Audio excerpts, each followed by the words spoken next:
জাহান্নামে নিক্ষিপ্ত হয়েছে। ঠিক না বেটি? মা সালাকাকুম ফি সাকার ক্বালু লাম নাকু মিনাল মুসাল্লিন।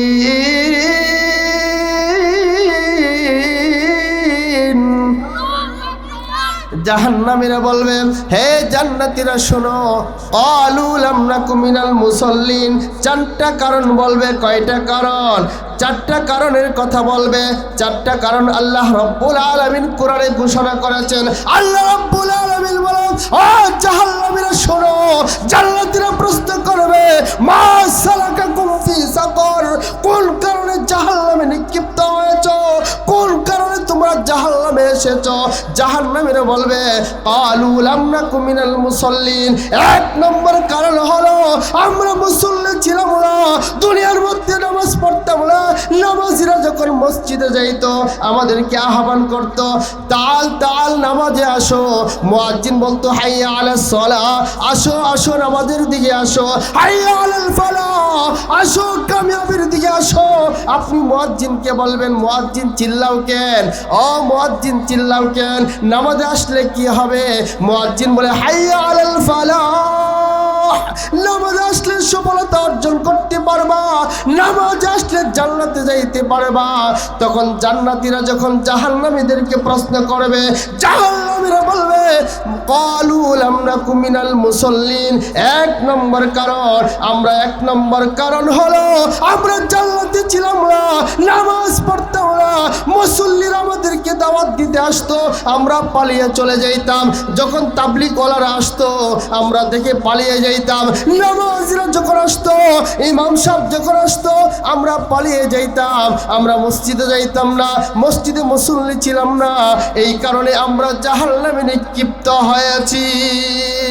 আসসালামু আলাইকুম ওয়া রাহমাতুল্লাহি ওয়া বারাকাতুহু। এই সাউন্ড দেন। ইন্নাল হামদালিল্লাহ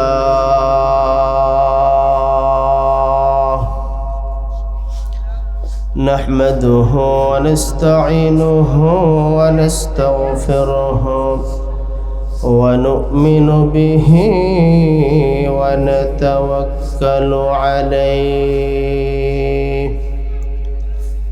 ونعوذ بالله من شرور أنفسنا ومن سيئات أعمالنا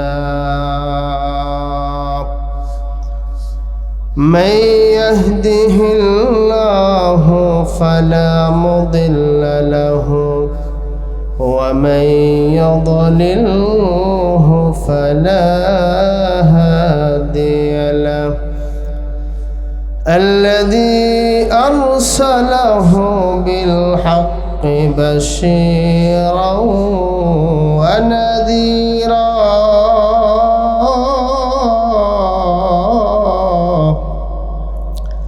وداعيا إلى الله بإذنه وسراجا وقمرا منيرا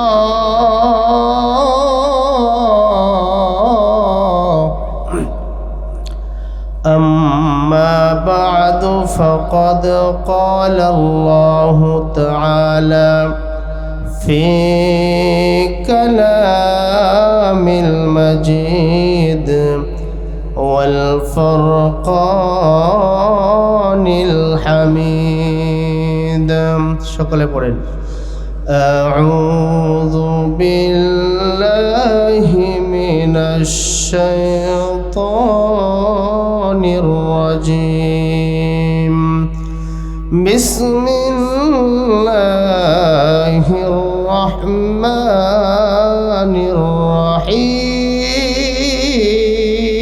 الرحيم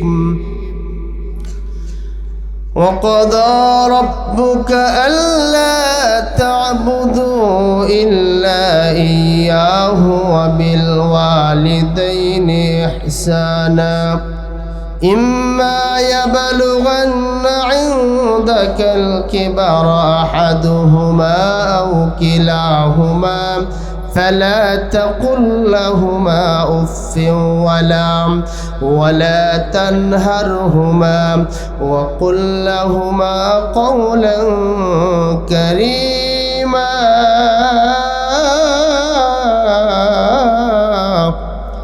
وقال النبي صلى الله عليه وسلم الجنة تحت أقدام الأمهات أو كما قال عليه السلام وقال تعالى في شان حبيبه إن الله وملائكته يصلون على النبي يا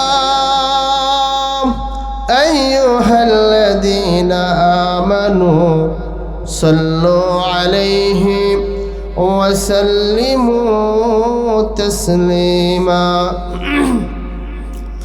আমরা দুরূদ ইব্রাহিম তেলাওয়াত করি اللهم صل على محمد وعلى آل محمد كما صليت على إبراهيم وعلى آل إبراهيم إنك حميد مجيد اللهم بارك على محمد وعلى آل محمد كما باركت على إبراهيم وعلى آل إبراهيم إنك حميد مجيد بلغ العلا بكماله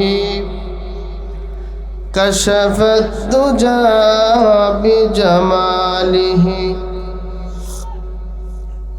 حسنت جميع خصاله صلوا عليه وآله بلغ العلا بكماله كشف الدجى بجماله حسنت جميع خصاله صلوا عليه توحید کی امانت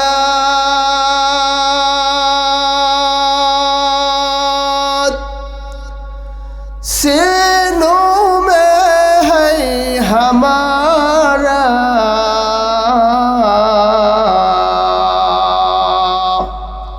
آسان ہی مٹانا नाम नशा हमारा बलगल जबान खोले बलगल उला बिकमालिहि कशफत दुजा बिजमालिहि हसनत जमीउ खिसालिहि सल्लो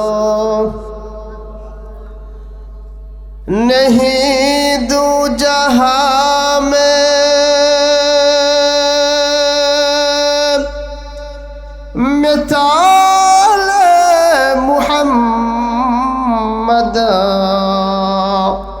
जमाल खुदा है कमाल मुहम्मद बलगल उला बिकमालिहि कशफत दुजा बिजमालिहि हसनत जमीउ खिसालिहि सल्लो ला इलाहा इल्लल्लाह ला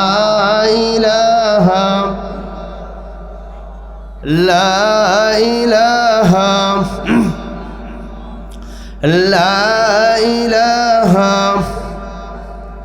কতই যে সুন্দর এই ধরা বানিয়েছেন প্রভু কুদরত দ্বারা কতই যে সুন্দর এই ধরা বানিয়েছেন প্রভু কুদরত দ্বারা কেহই তো তা পারিবে না চক্ষু যে জুড়িয়ে যায়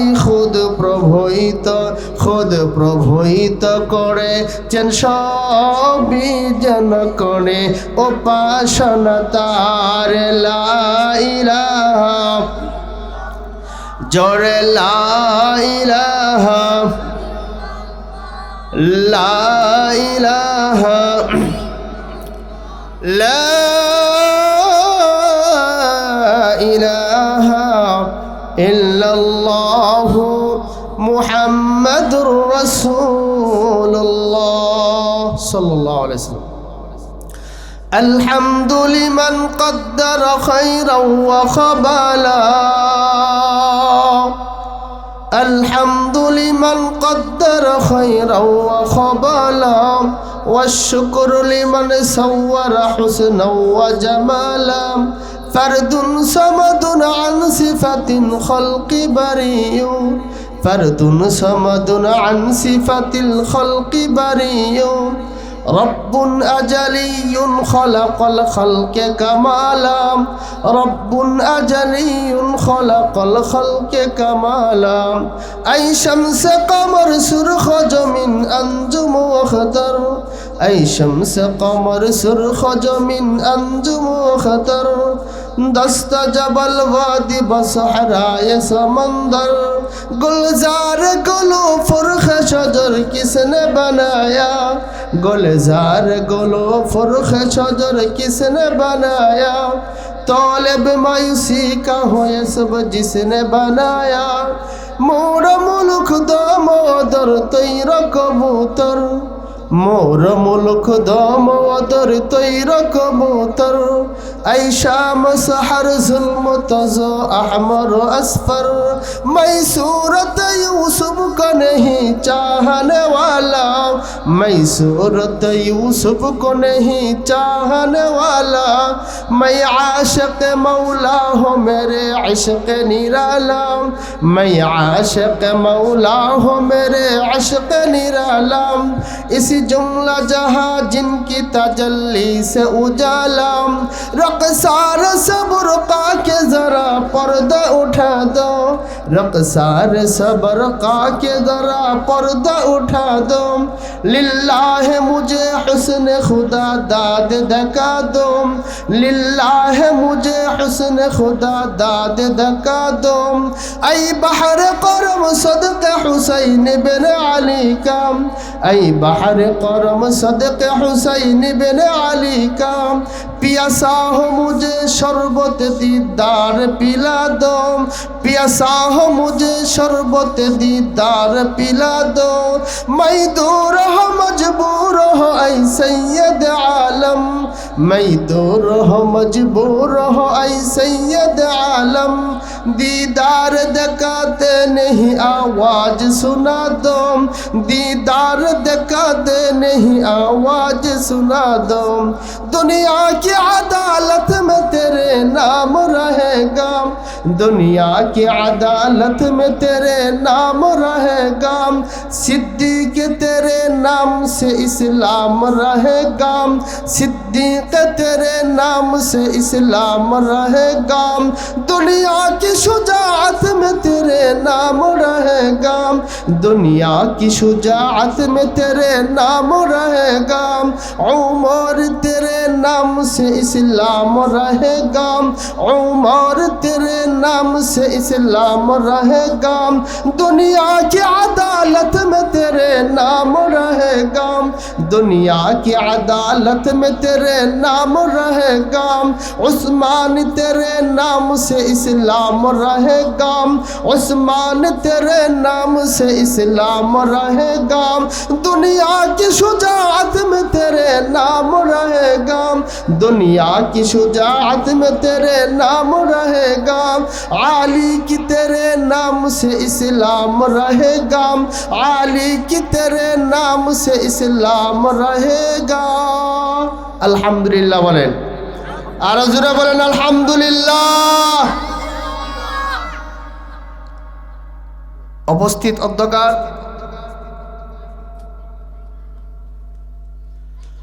অবস্থিত অধ্যকার মাহফিলের শ্রদ্ধাভাজন সভাপতি সাহেব, দিগার হজরত উলামায়ে কেরাম, আমার সম্মুখ প্রাণে বসা আছেন অত্র এলাকার মুরব্বিয়ান। আল্লাহ রব্বুল আলামিনের দরবারে সমস্ত শক্তিকে উজাড় করে যে মহান প্রতিপালক আপনাকে আমাকে জান্নাতের বাগানে নিয়ে এসেছেন, কিছু কথা বলা এবং শোনার তৌফিক দিয়েছেন, সে রবের দরবারে সমস্বরে উচ্চ আওয়াজে বলিষ্ঠ কণ্ঠে কালিমাতুশ শুকরিয়া আদায় করছি। সকলে বলছে আলহামদুলিল্লাহ। আরো জোরে বলেন আলহামদুলিল্লাহ।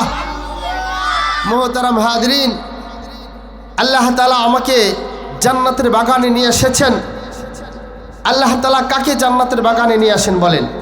যাকে আল্লাহ ভালোবাসেন, ঠিক কিনা বলেন? যাকে আল্লাহ ভালোবাসেন তাকে আল্লাহ গাড়ে ধরে জান্নাতের বাগানের স্প্যান্ডেলে বসায় দেন। আর যাকে আল্লাহ মহব্বত করেন না, ভালোবাসেন না, ওই ব্যক্তিগুলোকে কানে ধরে বাজারের মধ্যে নিয়ে যায়। মুহতারাম হাজরিন, আল্লাহ তাআলা আপনাকে আমাকে মহব্বত করেছে, ভালোবেসেছেন বিধায় জান্নাতের বাগানে আসার তৌফিক দান করেছেন। সুবহানাল্লাহ বলে। মুসলমান ভাইরা আমার গভীর মনোযোগ। আল্লাহর পয়গম্বর সাল্লাল্লাহু আলাইহি ওয়াসাল্লাম, আল্লাহর হাবিব সাল্লাল্লাহু আলাইহি ওয়াসাল্লাম বলেন, সাহাবীরা রে, ও আমার সাহাবীরা, তোমরা বেশি বেশি জান্নাতের বাগানের মধ্যে বিচরণ করো। সাহাবায়ে কেরাম প্রশ্ন করলেন, ইয়া রাসূলুল্লাহ, ইয়া হাবিবাল্লাহ, ওগো আল্লাহর হাবিব, দুনিয়ার মধ্যে জান্নাতের বাগান আবার কোনটা? আল্লাহর হাবিব বলেন, সাহাবীরা রে, যেই মজলিসে একমাত্র আমি আল্লাহর কথা হয়, আল্লাহর রাসূলের কথা হয়, ওই বাগানটার নামই হলো জান্নাতের বাগান। সুবহানাল্লাহ বলেন। আল্লাহর পয়গম্বরের সাহাবী বলেন, ইয়া রাসূলুল্লাহ, ইয়া হাবিবাল্লাহ, ওগো আল্লাহর হাবিব, দুনিয়ার মধ্যে জান্নাতের বাগান আবার কোনটা? আপনি তো ঘোষণা করেছেন মৃত্যুর পরে জান্নাত হবে, নেক আমল করলে জান্নাতে যাওয়া যাবে। ইয়া রাসূলুল্লাহ, ইয়া হাবিবাল্লাহ, এখনো মৃত্যুবরণ করে নাই, আবার জান্নাতের বাগানে বসতে বলছেন। আল্লাহর পয়গম্বর বলেন, সাহাবীরা, দুনিয়ার মধ্যে জান্নাতের বাগান হলো ওই মজলিস, যেই মজলিসে আমি আল্লাহ রব্বুল আলামিন সকিনা নাজিল করি, আমি আল্লাহ রব্বুল আলামিন বৃষ্টির ন্যায় রহমত আমি আল্লাহ নাজিল করি। ও সাহাবীরা, যারা এই মজলিসে আসলো, যারা এই মজলিসে বসলো, তাদেরকে ক্ষমার ঘোষণা দাও। আমি আল্লাহ রব্বুল আলামিন তাদেরকে ক্ষমার ঘোষণা করে দিলাম। তাহলে ক্ষমার ঘোষণা কার জন্য? যারা মাহফিলের বাহিরে তাদের জন্য না, যারা মাহফিলের ভিতরে এসেছে, জান্নাতের বাগানে বসেছে, তাদের জন্য হলো এই শুভ সংবাদ, ঠিক কিনা বলেন? মুহতারাম হাজরিন, আমি একটি কোরআনের আয়াত তিলাওয়াত করেছি, অসংখ্য হাদিস থেকে একখানা হাদিসের টুকরা তিলাওয়াত করেছি। আমার তিলাওয়াতকৃত আয়াত ও হাদিসকে সামনে রেখে কয়েকটি কথা বলার প্রয়াস চালাবো। ওয়া তাওফীক ইল্লা বিল্লাহ। সর্বপ্রথম আমাদেরকে বুঝতে হবে আল্লাহ তাআলা কেন আমাদেরকে প্রেরণ করলেন। আল্লাহ রব্বুল আলামিন আপনাকে আমাকে পাঠিয়েছেন কেন? এই পৃথিবীতে পাঠানোর একটা উদ্দেশ্য আছে না নাই? সবাই বলেন আছে না নাই? আল্লাহকে প্রশ্ন করলেন, আল্লাহ, এত কষ্ট করে কেন তুমি আমাকে দুনিয়াতে পাঠাইলা? কারণটা কি? তোমার উদ্দেশ্য কি? আল্লাহ বলেন, ওয়ামা খালাকাতুল জিন্না ওয়াল ইনসা ইল্লা লিয়াবুদুন।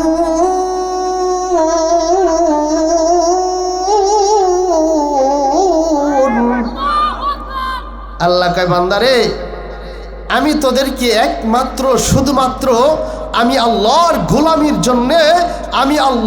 গোলামির জন্য তোদেরকে আমি আল্লাহ সৃষ্টি করেছি।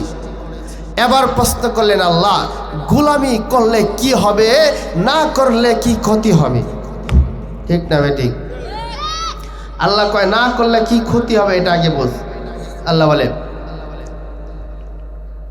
কিয়ামতের ময়দানে জাহান্নামীদেরকে জাহান্নামে দেওয়া হবে।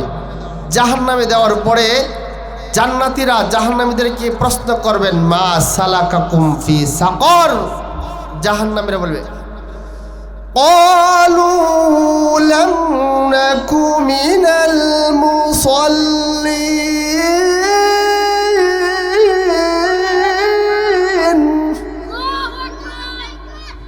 জান্নাতীরা বলবে মা সালাকাকুম ফি সাকার, হে জাহান্নামীরা বলো কোন কারণে তোমরা জাহান্নামে নিক্ষিপ্ত হয়েছ?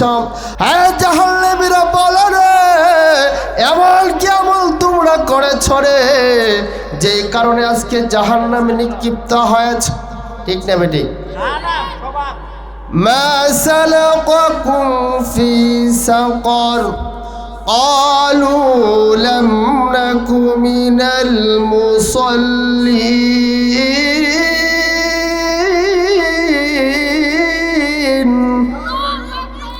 জাহান্নামীরা বলবে হে জান্নাতীরা শোনো, ক্বালু লাম নাকু মিনাল মুসাল্লিন, চারটা কারণ বলবে। কয়টা কারণ?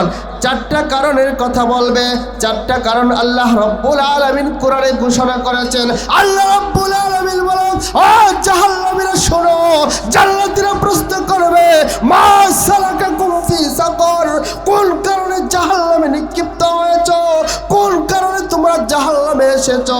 জাহান্নামীরা বলবে ক্বালু লাম নাকু মিনাল মুসাল্লিন, এক নম্বর কারণ হলো আমরা মুসল্লি ছিলাম না, দুনিয়ার মধ্যে নামাজ পড়তাম না। নামাজিরা যখন মসজিদে যাইতো আমাদেরকে আহ্বান করত, তাল তাল নামাজে আসো। মুয়াজ্জিন বলতো হাইয়া আলাস সালাহ, আসো আসো নামাজের দিকে আসো।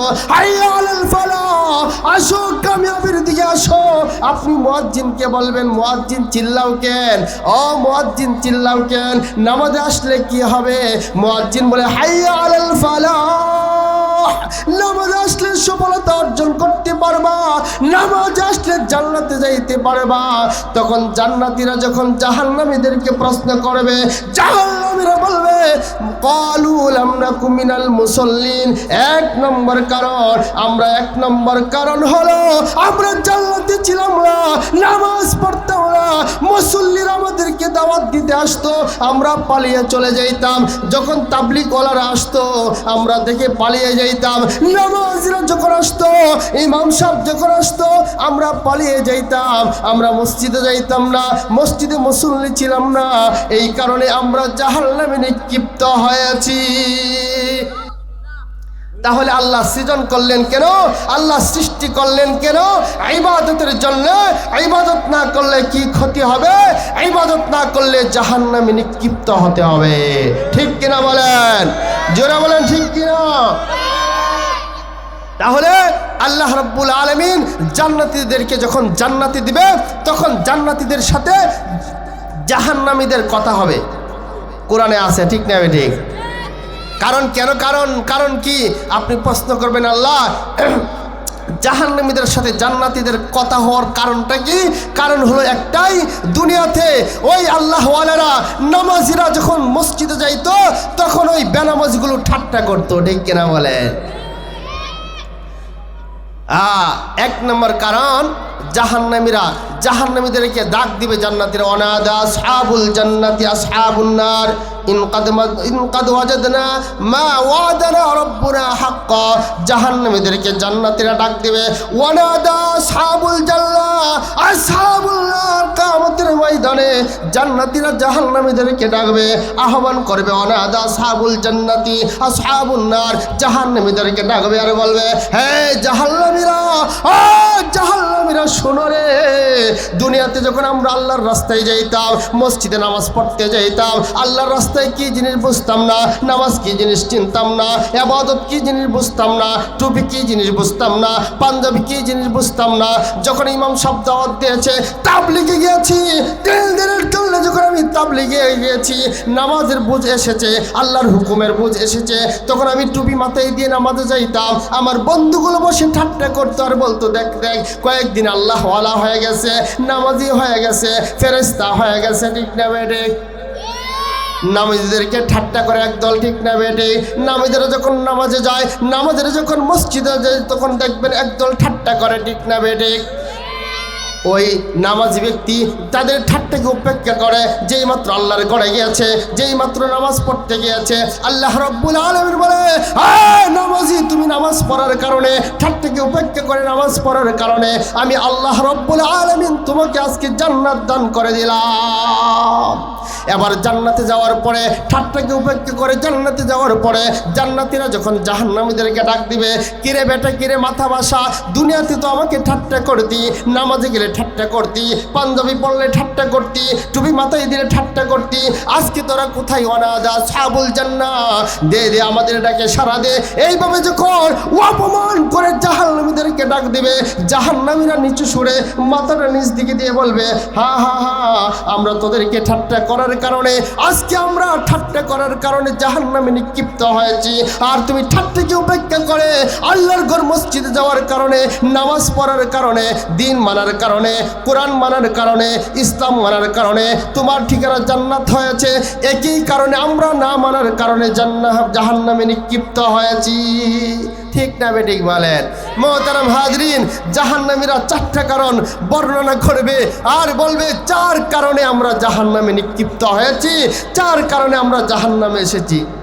নাউজুবিল্লাহ বলবেন না? 1 নম্বর কারণ, قالوا لم نك من المصلين।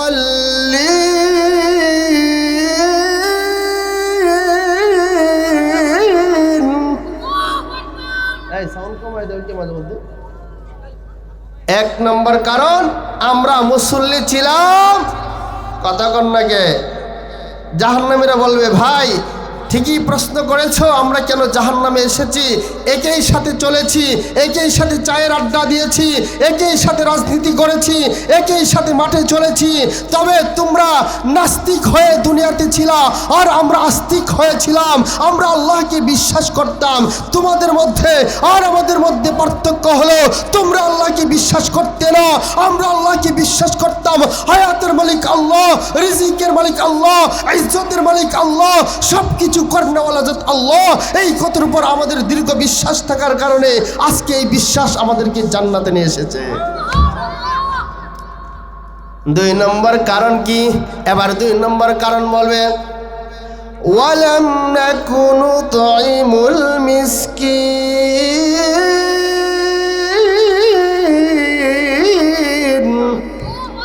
2 নম্বর কারণ হলো, জাহান্নামীরা মাথার নিচ দিকে দিয়ে বলবে, 2 নম্বর কারণ হলো, ওয়ালাম নাকুনু তুইমুল মিসকিন, আমরা দুনিয়ার মধ্যে বিশাল খাবার আয়োজন করতাম, আমার বাবার মৃত্যুর পরে খাবারের আয়োজন করেছি, কিন্তু ওই আয়োজনের মধ্যে আমরা ইনভাইট করেছি ধনী ধনী মানুষদেরকে, মিসকিনদেরকে খাওয়াই নাই।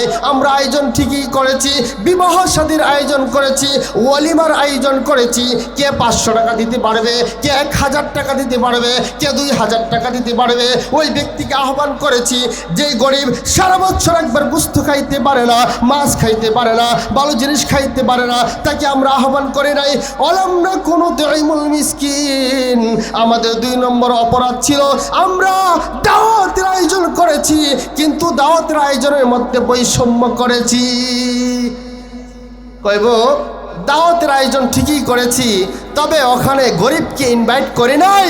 ওই দাওয়াতের মধ্যে আমরা দেখে দেখে আমার মেয়ের অলিমায়, আমার ছেলের অলিমায় কে কে 5000 টাকা দিতে পারবে, ওই মানুষকে সিলেক্ট করেছি, দাওয়াত দিয়েছি। যারা গরিব মানুষ, যে 1 মুঠো খাওয়ার পরে, একটু গোশত খাওয়ার পরে মন থেকে দোয়া করবে, এমন মানুষদেরকে আমরা খাওয়াই নাই, বিদায় আল্লাহর রহমত থেকে বঞ্চিত হয়েছি। ঠিক না বেঠিক?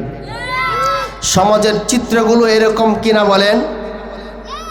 বিবাহ তো বাদ দিলাম, একটা যদি আপনার কোন মৃত মানুষের উপলক্ষে কোনো একটা আয়োজন করা হয়, এখানে গিয়া দেখবেন হাজি সাহেব, গিয়া দেখবেন মুফতি সাহেব, সৈয়দ সাহেব, চৌধুরী সাহেব, সব সাহেব হাজির, অথচ ওই হাজিদের জন্য, ওই ধনাঢ্য ব্যক্তিদের জন্য মৃত মানুষের বাড়িতে খাওয়া জায়েজ নাই। এটা শুধু মিসকিনদের হক, এটা শুধু এতিমদের হক, যারা এক মুঠো ভাত খাইতে পারে না, যারা সারা বছরে একটু গরু গোশত খাইতে পারে না, ওই ব্যক্তির হক যখন ধনীরা মেরে দিবে তখন দুনিয়ার মধ্যে আল্লাহর পক্ষ থেকে আযাব আর গজব সম্মুখীন হতে থাকবে। ও মুসলমান ইমানদার, আমি আপনাদেরকে হুঁশিয়ার করে বলে দিতে চাই, আজকে আমরা সব ক্ষেত্রে বৈষম্য করার কারণে আল্লাহর পক্ষ থেকে আযাব আর গজব সম্মুখীন হচ্ছি। 2 দিন পরে পরে ভূমিকম্প নাড়া দিয়ে কি কয় জানেন? তোরা কি শুরু করছো? ভূমিকম্প নাড়া দিয়ে আপনাকে আমাকে সচেতন করতে চায়, কারণ হাদিস শরীফের মধ্যে এসেছে কিয়ামতের পূর্বে ঘন ঘন ভূমিকম্প হয়ে মুসলমানদেরকে সতর্ক করবে, মুসলমানদেরকে সতর্ক করবে, হে মুসলমানেরা, নিঃসন্দেহে আল্লাহর জমিনে গুনাহ বেশি হয়ে যাচ্ছে, আল্লাহর জমিনে নাফরমানি হয়ে যাচ্ছে, আল্লাহর জমিনে আল্লাহর বিরোধী আইন বেশি হয়ে যাচ্ছে। আমি একটু নাড়া দিয়ে তোমাদেরকে সতর্ক করলাম, খবরদার, যা করেছো ভুল করেছো। এই যে দাওয়াত খাওয়ার বিষয়গুলো, আল্লাহু আকবার, আমরা এমন অজ্ঞ হয়ে গেছি ও বাজান, এই জন্য সকলকে ভুল বোঝার কোনো সুযোগ নাই। আজকে ইসালে সব উপলক্ষে যে আয়োজন করা হয়, ওই আয়োজনের হকদার হলো মিসকিন। এটা কি আমার কথা না কোরআনের কথাই? ক্বালু লাম নাকু মিনাল মুসাল্লিন।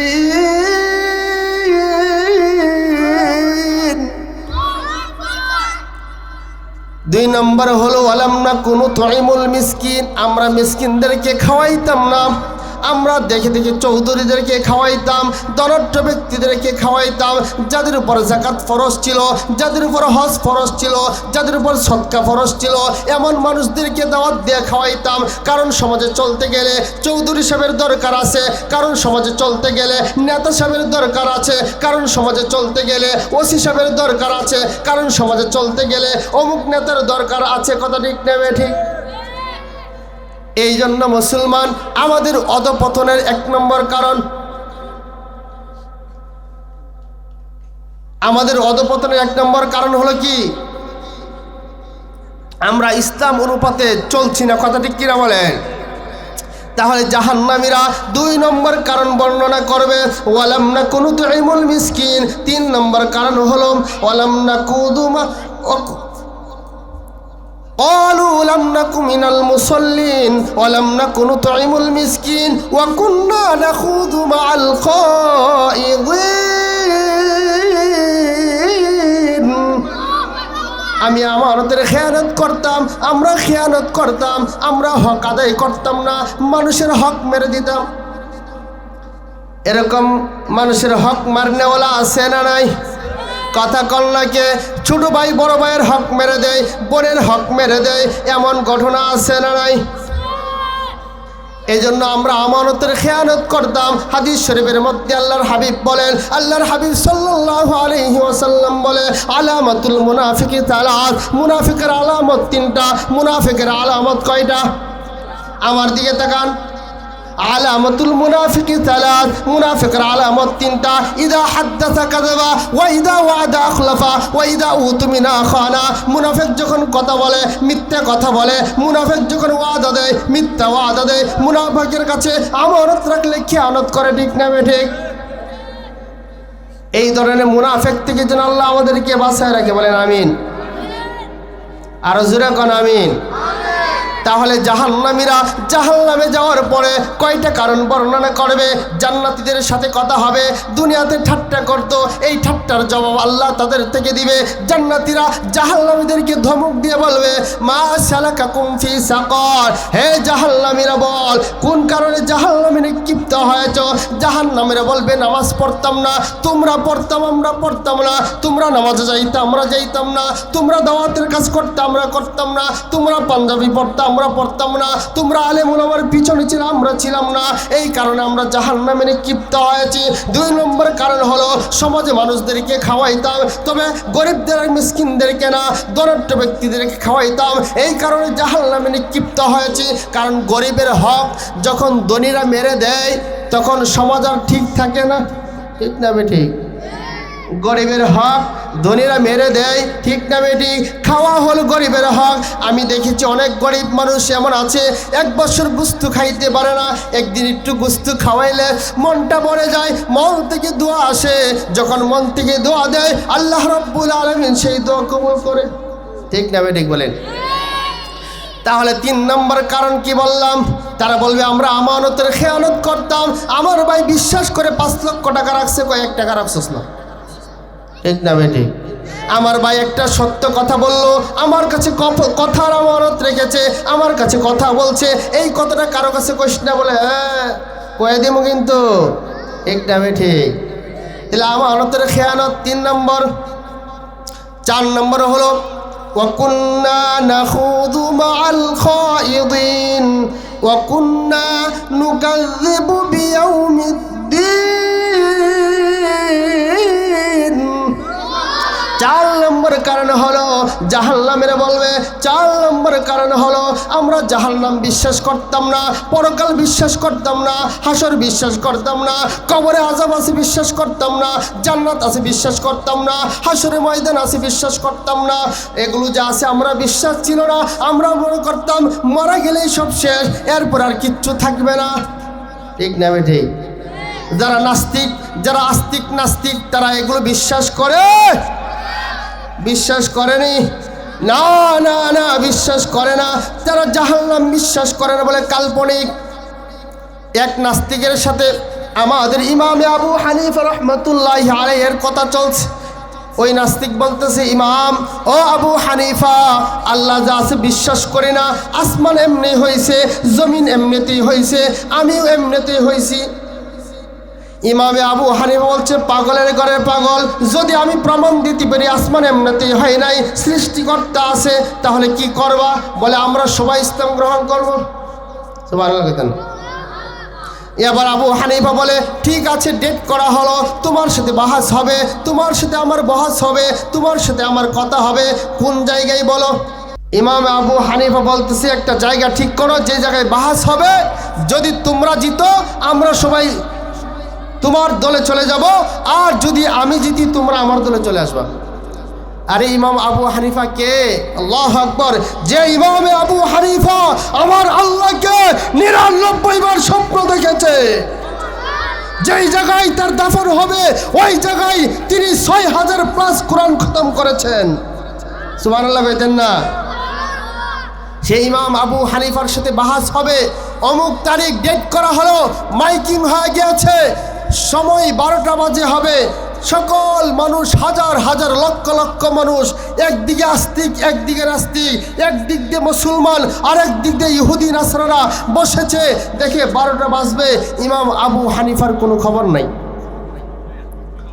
এবার মানুষগুলো তাকাইতে শুরু করলাম, মানুষগুলো এদিক সেদিক তাকাইতে শুরু করলো। এবার মাঠ শুরু হয়ে গেছে, কিন্তু সকল মানুষ এসে গিয়েছে। মুসলমানরা কানাকানি করে, হাইরে আমরা হাইরে গেলাম, আবু হানিফার কোনো খবর নাই। ইহুদিরা নাচানাচি করে, আমরা জিতে গেছি, সময় মতো আবু হানিফা আসে না। মুসলমানদের মাথাটা একটু নিচু হয়ে গেছে। একটু পরেই তাকায় দেখে, দূর থেকে দেখা যায় মাথা নিচু করে ছোট একটা মানুষ আসতেছে। আল্লাহু আকবার বলেন। মুসলমান ভাইরা আমার গভীর মনোযোগ। কিছুক্ষণ পরে তাকায় দেখে ইমামে আবু হানিফা রাহমাতুল্লাহি আলাইহি হাঁটি হাঁটি পা পা করে স্টেজের দিকে আসতেছে। স্টেজে ওঠার পরে তখন ওই যেই যার সাথে বাহাস হবে, নাস্তিকের সাথে বাহাস হবে, নাস্তিক বলতে শুরু করলো, তোমার সাথে বাহাস হবে না, কারণ প্রথমত তোমার কথা ঠিক নাই। নাস্তিক কইতেছে, কি তোমার সাথে কি বাহাস করব? তোমার কথা আর কাজে ঠিক নাই। কেমনে? 12টার সময় আসার কথা, তুমি এখন 12টা 5 বাজে আসলা কেন? ভাইরে আমার একটা কথা তো শুনবা। কি কথা? বলে, আমার বাড়ি থেকে আসার মধ্যে একটা বিশাল নদী, ওই নদীতে আসলাম, কোনো নৌকা ছিল না, কোনো নৌকা নাই, আমি দাঁড়িয়ে রইলাম, হঠাৎ করে দেখলাম আকাশ থেকে একটা বিসি পড়লো, বিসিটা পড়ে তৎক্ষণাৎ বিশাল একটা গাছে রূপান্তরিত হয়ে গেল। গাছটার সাথে সাথে নিজে নিজে তক্তা হয়ে গেল, নিজে নিজে তক্তা হয়ে আমি আবু হানিফাকে নৌকা বানাইয়া নিজে নিজে আমাকে পার করে দিল। নাস্তিক কয়, কেমনে? এইটাই তো বিশ্বাস করি না। নাস্তিকটা কি কয়টা সম্ভব না। একটা গাছ একটা বিচি নিজে নিজে পড়তে পারে না, তৎক্ষণাৎ বড় হতে পারে না, নিজে নিজে গাছ হতে পারে না, নিজে নিজে নৌকা হতে পারে না। বিশ্বাস করি না, বলে বিশ্বাস করা তো লাগবেই। হ্যাঁ বাড়িবা কি কর, বিশ্বাস করা তো সুবহানাল্লাহ কল লাগে, বিশ্বাস করা তো লাগবেই। তোমার প্রশ্ন কি ছিল? আসমানের কোনো সৃষ্টিকর্তা নাই, জমিনের কোনো সৃষ্টিকর্তা নাই, আমার কোনো সৃষ্টিকর্তা নাই, তাহলে তুমি এমনিতেই হইছ। একটা গাছের বিচি যদি পড়ে তৎক্ষণাৎ গাছ না হতে পারে, আবার নিজে নিজে তক্তা না হতে পারে, নিজে নিজে নৌকা না হতে পারে। ও নাস্তিক, যদি কোনো একটা গাছ নিজে নিজে তক্তা না হতে পারে, নিজে নিজে নৌকা না হতে পারে, তাহলে বিশাল আসমান বিশাল জমিন এমনি এমনি হতে পারে না। বিচারক যিনি আছিলেন তিনি আবু হানিফার পক্ষে রায় দিলেন। ও নাস্তিক, আবু হানিফা 1 নম্বর পাইছে, একটা পয়েন্ট তিনি পেয়ে গেছে।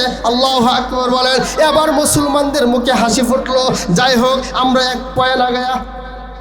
বিচারক যে বইছিল সে কইতেছে, আবু হানিফা সাহেব, আপনি তো আসলেই আপনারটাই ঠিক, আপনি একটা বিসি নিজে নিজে পড়ে তক্তা হতে পারে না, নাও হতে পারে না। নাস্তিক, তুমিই তো বললা বিশাল আসমান এমনিতে হয়, তুমি একটা বিসি বিশ্বাস করতে পারো না, একটা গাছ নিজে নিচে হতে বিশ্বাস করো না, নিজে নিজে তক্তা বিশ্বাস করো না। ও নাস্তিক, বিশাল আসমান, যে আসমানের দূরত্ব হলো জমিন থেকে 500 বছরের রাস্তা, জমিনের ফুর হলো 500 বছরের রাস্তা, ওই আসমানকে আল্লাহ খুঁটিবিহীন কেমনে বানাইলো? 1 নম্বর আগায় আছে মুসলমান, ঠিক না বে ঠিক? 2 নম্বর কথা হলো, এবার প্রশ্ন করলো, ও আবু হানিফা, তোমার আল্লাহ কোথায় থাকে? তোমার আল্লাহ এখন কোন দিকে তাকায় আছে? তোমার আল্লাহ কার দিকে তাকায় আছে? তোমার আল্লাহ এখন কি করতেছে? তোমার আল্লাহ এখন কি করে? এবার বিচারকরে আবু হানিফা ডাক দিয়ে বলে, বিচারক, ও বিচারক, আপনার কাছে প্রশ্ন হলো যে উত্তর জানে সে দামি, না যে প্রশ্ন জানে উত্তর জানে সে দামি? যে উত্তর জানে প্রশ্ন জানে সে দামি, তাহলে উচিত হলো কে চেয়ারে বসবে? নাস্তিক রে কয়, নাস্তিক তুই নাম, আমি চেয়ারে বসি, কারণ তুই শুধু প্রশ্ন জানস, আমি প্রশ্নও জানি উত্তরও জানি। আল্লাহু আকবার বলেন। এবার ইমাম আবু হানিফা রাহমাতুল্লাহি আলাইহি বিচারক বললেন, হে নাস্তিক, তুই ওইটা আবু হানিফাকে বসায় দে। আবু হানিফাকে বসা। আবু হানিফা চেয়ারে বইসা আলহামদুলিল্লাহ বলে বলল, হে নাস্তিক রে, তোর মতো এরকম একটা নাস্তিককে কানে ধরে চেয়ার থেকে নামাইয়া রে, আমার মতো একটা গুনাহগার ছোট একটা মানুষকে আমার আল্লাহ চেয়ারে বসায় দিছে। বলে ঠিক আছে, 2 নম্বর প্রশ্ন, এবার 3 নম্বরটা বলো, 3 নম্বরটা বলো। এবার আবু হানিফা বলে, হ্যাঁ নাস্তিক, বলো তোমার প্রশ্ন কি? বলে, আল্লাহর কাছে তার হাবিব আসমানে গেছে, মেরাজে গিয়েছিল, আপনারাই বলেন হ্যাঁ, আল্লাহ কোন দরজা দিয়ে গেছিল, দরজাটা দেখায় দাও। আবু হানিফাকে প্রশ্ন করে, দরজা আমাকে দেখাও। আল্লাহ রব্বুল আলামিনের কাছে নবীজি যাওয়ার জন্য দরজা আছে, আমরা ঘরে ঢুকি, দরজা আছে না নাই? আওয়াজ দিয়ে কথা বলেন, দরজা আছে না নাই? বলে আল্লাহর কাছে যাইতে হলে দরজা লাগবে, দরজা দেখাও। ইমামে আবু হানিফা একটা কাঞ্জা ডিম নিয়ে আসছে, যে ডিম 2-1 দিনের মধ্যে বাচ্চা ফুটবে, এমন একটা ডিম নিয়ে এসে বলে, হে নাস্তিক, আমার হাতে কি বলে একটা ডিম, দেখো এটার ভিতর কি শব্দ করে? বলে বাচ্চা দেখা যায়, বাচ্চা শব্দ করে, বাচ্চা কিচিমিচি করে। বলে হ্যাঁ নাস্তিক, যদি বাচ্চা কিচিমিচি করে থাকে আমাকে রাস্তাটা দেখাও, বাচ্চা কোন দিক দিয়ে ঢুকছে। নাস্তিক রে কয়, নাস্তিক বল বল বল, তুই যে বলতেছিস আল্লাহ রাসূল আল্লাহর কাছে যাবে দরজা লাগবে, সামান্য একটা মাখলুক আল্লাহর সৃষ্টি, যদি ঢোকার জন্য দরজার প্রয়োজন হয় না, আমার আল্লাহর হাবিব আল্লাহর কাছে যাবে, কোনো দরজার দরকার নাই। ঠিক না বেটি? বিচারক বললে 3 পয়েন্ট আগায়া মুসলমান আল্লাহু আকবার বলেন। 4 নম্বর প্রশ্ন হলো, আমার আল্লাহ কোন দিকে তাকায় আছে? ও নাস্তিক বললে, আবু হানিফা বলো না আমার আল্লাহ কোন দিকে তাকায় আছে? ইমামে আবু হানিফা বললেন, নাস্তিক, আমার আল্লাহ রব্বুল আলামিন এখন কোন দিকে তাকায় আছে তা দেখানোর জন্য ইমামে আবু হানিফা একটা মোমবাতি নিয়ে আসছে, মোমবাতি ধরায় দিছে। ধরানোর পরে বলে, নাস্তিক বল, এই মোমবাতির আলো কোন দিকে? বলে চতুর্দিকে। বলে একটা আল্লাহর মাখলুক যদি চতুর্দিকে তাকে, আমার আল্লাহ আসমান থেকে চতুর্দিকে তাকায় আছে। সুবহানাল্লাহ। 4টা প্রশ্ন যখন হয়ে গেছে, তখন নাস্তিক কয়, আর দেরি না আবু হানিফা, আর দেরি করতে চাই না, আর ভুলের মধ্যে থাকতে চাই না, আর নাস্তিক হয়ে থাকতে চাই না, আস্তিক হয়ে ইমানদার হয়ে আল্লাহর জান্নাতের মালিক হতে চাই। সকল ইহুদিদেরকে আহ্বান জানাইলো, আমরা তো ফেলেই, আবু হানিফা ফাঁস হয়ে গেছে। অতএব সকলে ইমামে আবু হানিফার হাতে হাত রেখে বললেন, আশহাদু আল্লাহ ইলাহা ইল্লাল্লাহু ওয়া আশহাদু আন্না মুহাম্মাদান আবদুহু ওয়া রাসূলুহু সাল্লাল্লাহু আলাইহি ওয়াসাল্লাম বলেন। মুসলমান ইমানদার, এজন্য ইমানদার যারা তাদের কোনো ভয় নাই, ঠিক কিনা বলেন? আলা ইন্না আউলিয়া আল্লাহি লা খাউফুন আলাইহিম ওয়া লা হুম ইয়াহজানুন। আল্লাহ বলে, আলা ইন্না আউলিয়া আল্লাহি, যারা আল্লাহর ওলি হবে, আবু হানিফা আল্লাহর ওলি, আল্লাহ বলে লা খাউফুন আলাইহিম ওয়া লা হুম ইয়াহজানুন। এই আবু হানিফা, ভয় নাই, চিন্তা নাই, তুমি তো হকের পক্ষে আছো, বিজয় তোমারই হইবে। সুবহানাল্লাহ বলেন। ওয়াল্লাযীনা জাহাদু লানাহদিয়ান্নাহুম সুবুলানা, যারা দ্বীনের পথে চলবে তারা আল্লাহ ওয়ালা, যারা আল্লাহ ওয়ালা হবেন। আলা ইন্না আউলিয়া আল্লাহি লা খাউফুন আলাইহিম ওয়া লা হুম ইয়াহজানুন। আল্লাহ বলে, আল্লাহ ওয়ালাদের কোনো ভয় নাই, চিন্তা নাই। আল্লাহু আকবার বলেন। তাহলে আল্লাহ ওয়ালা হওয়ার দরকার আছে না নাই? আর জোরে বলেন, দরকার আছে না নাই? আল্লাহ ওয়ালা হলে দুনিয়াতেও সফল কাম, পরকালেও সফল কাম, ঠিক কিনা বলেন? মোহতারাম হাজরিন, যাই হোক, মাহফিলটা তো আমার, ঠিক না? আমি একটু জমায়ে দিলাম, আমার কামই জমায়ে দেওয়া। যত মাহফিলে, কালকে ফুলবাড়িয়া গেছি, আপনার যাইতে যাইতে অনেক রাত হয়ে গেছে, গিয়া দেখি মানুষ হাজার হাজার বয়ে রয়েছে আমার লাগিয়া। আল্লাহু আকবার, গেলাম, 1.5 থেকে 2 ঘন্টা বয়ান করলাম। সুবহানাল্লাহ বলেন। প্রত্যেক দিন দিনের কথা বলছি, আল্লাহ রাব্বুল আলামিন কণ্ঠের মধ্যে বরকত দান করছেন। সুবহানাল্লাহ বলেন। আজকে এখানে আছি, কালকে শেরপুর চলে যাব, সকলের কাছে দোয়া চাই ইনশাআল্লাহ। এই প্রতিষ্ঠানের জন্য সকলে দোয়া করবেন তো ইনশাআল্লাহ, সকলের সুদৃষ্টি থাকবে তো ইনশাআল্লাহ। এই প্রতিষ্ঠান এখন দিন দিন উন্নত হবে ইনশাআল্লাহ, ঠিক না বে ঠিক? আমাদের দাওয়াতি মেহমান অলরেডি ইমামের শাহী চলে আসছেন, আলহামদুলিল্লাহ বলেন। আল্লাহ রাব্বুল আলামিন যে কথাগুলো বললাম, সেই কথাগুলোর উপরে আমাকে এবং আপনারা যারা শুনেছেন, আপনাদের সকলকে যেন আল্লাহ তাআলা আমল করার তৌফিক দান করেন, বলেন আমিন।